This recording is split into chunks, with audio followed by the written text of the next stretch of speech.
24R00553OM, City of Royal Oak versus Jonathan McCall. Ryan Clues on behalf of the City of Royal Oak. Oh, you're muted, Mr. Angot.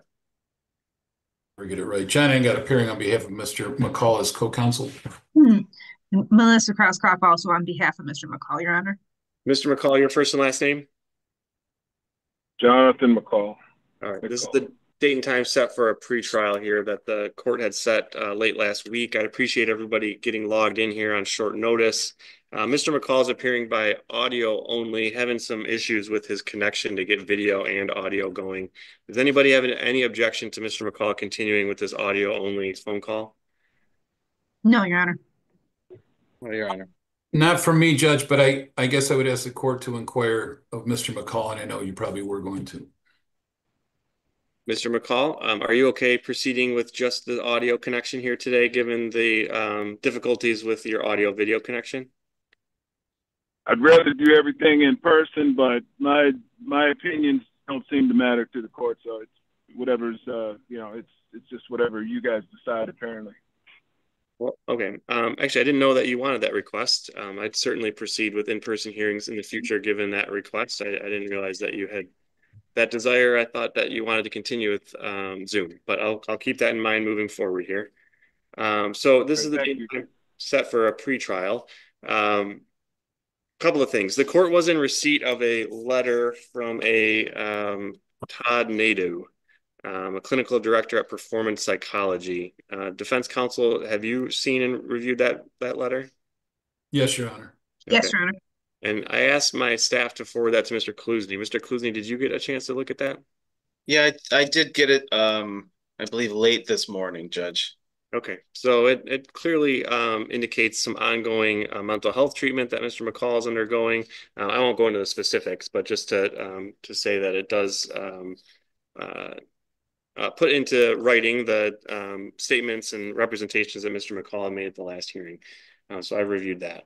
The court brought everybody in today, though, because after our hearing late last week, the court had a chance to kind of further consider the arguments and the statements that Mr. McCall had made on the record.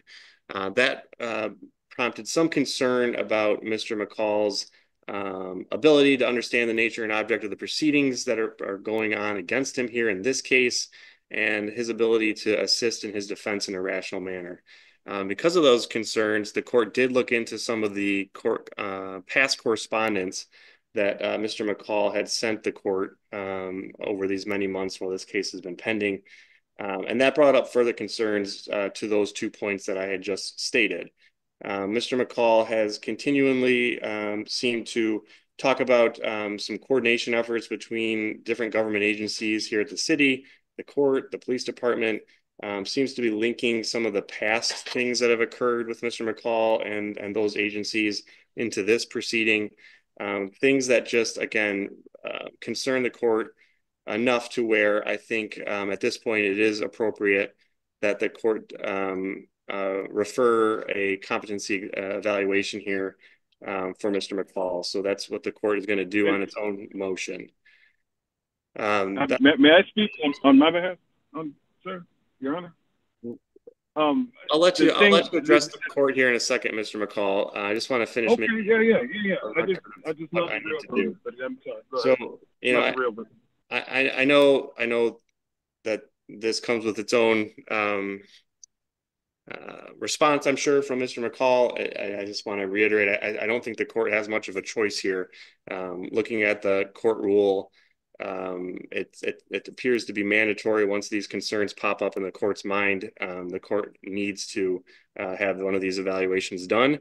And so that's what the court is going to order. And I'm going to ask Mr. Klusny to prepare that order and submit it to the court so that I can sign it and have that start going. Because of that, I think it does a little bit to our timeline. So last time we were here together, we set a jury trial in January. I'd still like to keep that January trial, but I do acknowledge that it's probably a bit hopeful to think that we'll have that report by then. But what I'll do is just set a pre-trial in a week or two ahead of that trial date, and then we can come together and hopefully have a response from the forensic center. But if not, then we can make some adjustments at that time. So I put that on the record. I told Mr. McCall I'd give him a chance. Mr. McCall, you still have the absolute right to remain silent throughout all these proceedings. You have two attorneys here that can speak on your behalf. But it sounded like you want to say something, so I'll just leave it at that and allow you to say something if you wanted to. But I don't know if counsel wants to say something first or not. Yeah, if my counsel wants to speak first, they can. I don't care. I just think this is unacceptable. All right. It looks like they're just. Oh, go ahead, Ms. Cross about to say. Your Honor, the court has ordered what it has ordered, and so that is what it is. I will say I think that January trial date will likely have to be moved. I think on someone who is out of custody. I mean, it's taken about 3-4 months on people who are in custody. The only thing is, Mr. Kaluzny, when you do the order, if you could just kind of keep track of it at the forensic center for us, because sometimes what happens is they'll notify the client and not us of when they need to report. And sometimes it's the other way around where they'll notify either Rankout or me and not the client. So if you could just kind of keep on track of where we might be there. Sometimes they're more likely to answer the prosecutor's calls about that than ours. So let me ask a question now. Go ahead, Mr. McCall. So you're trying to take me into custody for stating the facts of what happened inside of the hospital. Mr. McCall, you are not going to take me into nothing is okay. Well, take me into a competency exam. Extend this even further. When the thing is that, if I am incompetent, it's because of racism and discrimination. If you have a moment, or if you will, if there is a sign of me acting maybe out of myself, it's because of racism, discrimination, and being assaulted. It's offensive. I don't feel I need to go inside a center. I don't feel I need to even sit down and speak with anyone regarding this. No, these things are established facts. May I finish, please, Judge, Your Honor? These things are established facts. What I've stated. I'm not going to sit and lie to you. I'm not going to sit and pull something out of left field, right field, ball it all up and say, hey, that looks good, and throw it to the court. What I've spoken is true. And to go through this, to have my word to be, shot down when I've been a law-abiding citizen, I've had no issues with the law. I'm 47 years old. Haven't had any issues with the law outside of them placing their hands on me when they shouldn't have. I haven't had any issues with any people outside of them placing their hands on me when they shouldn't have. I'm not out beating anybody up. I was a CPL holder, a lawful gun owner, and all of these things are being made to look a certain way so it looks good for one side or one group, and we know what side and what group that is, and to make it look bad on me. If this is what's going to go on, I'll just excuse myself from this proceeding and go ahead because I am with I'll excuse myself from this one, and then I'll speak with the Attorney General for the state of Michigan, go back to Washington, speak to the Attorney General, speak with the Secret Service, and also continue on with the Department of Justice. I shouldn't have to say that in this hearing in front of everyone, because I do not want everyone to know that there is a pending case with the Department of Justice or the Attorney General once I complete everything with the Michigan State Attorney General. I did not want to go ahead and do that because that would have possibly interfered with the Department of Justice interview. So everybody knows everything now. I'm not bluffing. I'm not making anything up. I'm upset because, again, racism, discrimination. I could go see Dr. Todd, Dr. Phil, Dr. Nandi. It doesn't matter. I could go see them all. There is no cure for racism and discrimination or perception or for someone who perceives they're being treated in that manner. And I know it's greater than me being perceived to be treated in that manner. As I'm 47 years old, I've had an experience with it over 45 plus years. All right, I learned certain words in kindergarten and in elementary and preschool that most kids today don't learn until they're much older. And it wasn't from my family. Mr. McCall, let's not end with this, Mr. McCall. Here's the thing, Judge. Judge, here's the thing. I'm not a bad guy, and I'm not the bad guy in this. So I want a competency exam on every police officer that sat there and lied and said that I've threatened to kill 3 police officers, which kind of front-loaded this thing to get another judge to say, oh, we need to take away his rifles. Oh, we need to do this so we can gain entrance into the home, which they were already going in and going through the thing. So the only entities that were involved with this that I've stated from the beginning: Oakland County Sheriff, Royal Oaks Police Department, and you can also include the City of Detroit and also the Beaumont Hospital staff. That's the only one, which are some of the City of Detroit police officers. But that's the only people I've said. I'm not reaching out of left field. I find it offensive. I find it unacceptable. I find it, it's egregious. It's disgusting that I've got to go through this.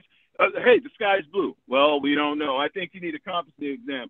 The sky's blue and has white clouds. Well, I don't know. We need to look at this. The sky's blue. Okay, it's storming. The sky's green. The sky's gray. Oh, we don't know. We don't think so. You're not going to take my word for anything, but you're going to take the word of those lying peace officers. Yeah. You guys take that word. Hold on, sir. Please hold on. I'm going to give you another couple minutes here, Mr. McCoy, but that's fine. I'll wrap it up quickly, sir. I'll wrap it up quickly. But right. Like I said, you take the words of these officers, that attorney who doesn't know anything regarding me or regarding this situation or regarding this case. No one has looked at the facts of the statements that I've made. No one looked at the letter from CPS. No one looked at the investigation from CPS. No one looked at the investigation or the letter that my wife wrote that I had. People wrote letters stating of what happened that night. I asked a white woman to leave my house over 10 times. If you don't leave, please just step outside to calm everything down. But please just step outside. And here I am 8 months later. I didn't put my hands on anybody, didn't spit, kick, punch, intimidate. I didn't do anything. And I'm sitting here going through this. Oh, we think you need a competency exam now. So what's that going to do? That's going to take the stuff you guys played your officers' lives and put stuff out there to the newspapers and all these groups, armed standoff. Well, Mr. McCall didn't have a gun in his hand. Barricaded gunman. Mr. McCall didn't barricade himself in that house. I'm not afraid of now one of you. I went outside and talked to the man. I talked to the police. I talked to your officers. The police officer, I believe it was Kaufman, or his last name starts with a K, the one that tried to break down my door unlawfully. That one I did. I told him to get the heck off my property because he tried to break my door down with no provocation. There was no lawful purpose for him to be there. Oakland County Sheriff, same thing. I spoke to him. He said there's no lawful purpose. I said I agree. So go ahead and you guys go grab something to eat and get up out of here. Right, like all of this is established. Ruling on this issue. It's really not about the facts and circumstances of the case. It's about the concerns that I just went over on the record with regards to the communications that you've offered. Everything on the record. You guys don't understand English. You don't understand English. I sent it in Arabic. You don't understand English. I sent it in Espanol, in Spanish. I'm telling you the truth. If you don't understand English, I can send it in Ukraine. I can send it in Russian. I can send it in multiple languages. All right. If you guys aren't going to understand English and aren't going to listen, then I will, like I said, I will hop on a flight. I will go to Washington. I'll get a court order from Washington. I'll get a court order from the Department of Justice and let them deal with you guys in that city with your issues and not mine. We'll have a competency exam on all of you, and we'll go from there. All right, we're all set for today. I'm not playing with any of you. Judge, I have respect for you, Judge. Judge, I have respect for you, sir. I'm not playing with any of you. I'm going to let you know that now. This is tyranny and oppression, and if that's the route we're going to go, the Constitution speaks in a language I love to speak in. If you read the letter about who and what I did and who I was, that letter will let you know if you read between the lines. I love it. All right, Mr. McCall, if you just let Mr. Angat address the court here. Go ahead, Mr. Angat. Thank you, Your Honor. Judge, just for clarity, may we have both the court rule and the statute to which the court is relying, or upon which the court is relying? Yes. And I believe it's MCR 6.125 and MCL 330.2020 et sec. The statute itself covering the reasons why the court may on its own require this type of competency examination. It seems to be a two-pronged test. One being that the defendant is determined incompetent to stand trial only if he is, one, incapable because of his mental condition of understanding the nature and object of the proceedings. Judge, I would argue, and I think Ms. Krauskopf would agree, Mr. McCall has a full understanding of the nature and objects of the proceedings against him, or the other prong of assisting in his defense in a rational manner. Just so the record's clear, Judge, we have spent, I will say, at least point hours with Mr. McCall, both live, in person, on Zoom, through various written communications, and I do not believe that he falls into either of those prongs. I believe he is absolutely understanding the nature and object of the proceedings, and that he is able to assist in his defense in a rational manner. I just want to make that record clear so we do have a record of our position. Mr. Angot cited the appropriate court rule. I was addressing as terms of statutory authority that the court has. It's 330.2024, which indicates that the issue of competence to stand trial may be raised by defense, court, or prosecution. The court here in this case has raised the issue of competence on its own motion. Neither defense nor prosecutor has made that motion, and obviously Mr. Angot here arguing against the court doing what it has done today. But I think Mr. Angot does also cite the appropriate statute with regards to the two-prong test here for the court to consider. And the court made its record. That was the start of the hearing. I talked about the specifics. Has nothing to do with the facts and circumstances of the case, because as of yet, we haven't gotten to that point. It's only based upon the communications that I've seen here in court and the written communications sent in by Mr. McCall that the court's making this determination here today. So that's going to wrap it up for today. And then we'll get notice of our next dates out. Mr. McClusney is going to send in that order for the court to sign. Judge, would you consider removing the tether based upon the correspondence you received from Mr. Nadeau? Do the people have a position? Judge, I mean, obviously I looked at the letter briefly. To me, it doesn't provide any specifics. It's just broad statements. There's nothing specific as to what exactly is going on and how often. And that was my issue with the letter. Right. I understand the issue with the letter, but do you have a position with regards to the tether requirement? Judge, I think part of the issue is understanding what the treatment currently is and what's happening, and I still don't really fully understand that. And based on that, I don't think anything should be changed. The only thing I would, if I may, Your Honor, the only thing I would add is that both the May letter and this November letter, almost 6 months apart,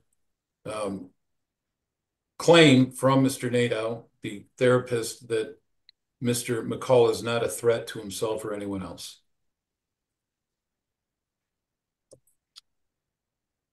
So here's the court's reading on this. And I agree with Mr. Angot.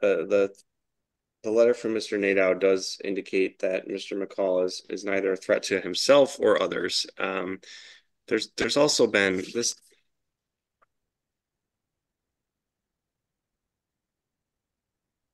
The tether dates back to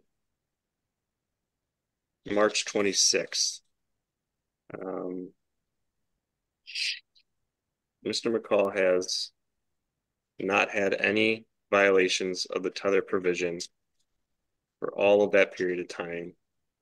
The concerns that the court brought up here today have been present throughout, because in part the court based its ruling on communications that Mr. McCall has sent throughout that period of time. Mr. McCall is apparently treating with Mr. Nadeau in addition to others. I don't see a basis right now to continue on with the tether. So I'm going to amend the bond conditions to remove the tether.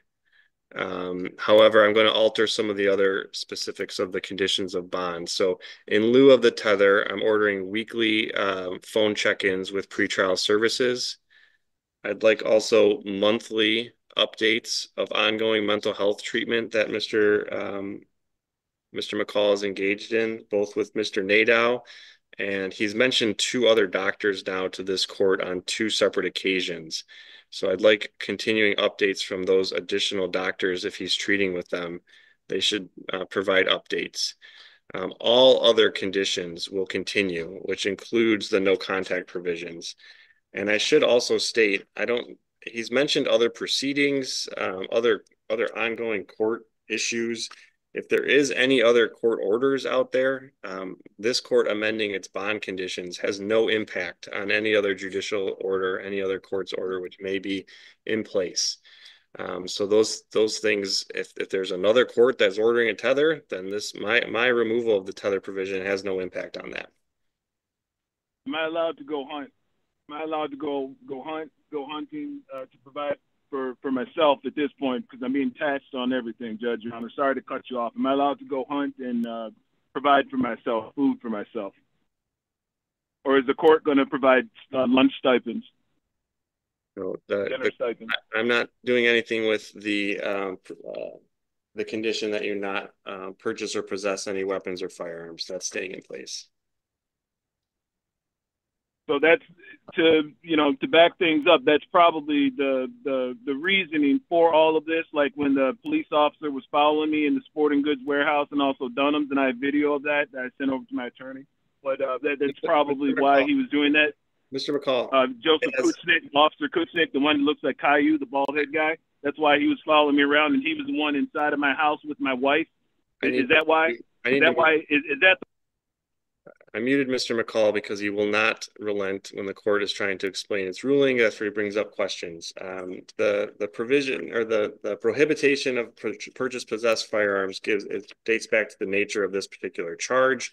It has absolutely nothing to do with any of the other issues that Mr. McCall brought up. So that's the court's current amendment to the bond. We're all set for today, okay? We're off the record on this case. Take care.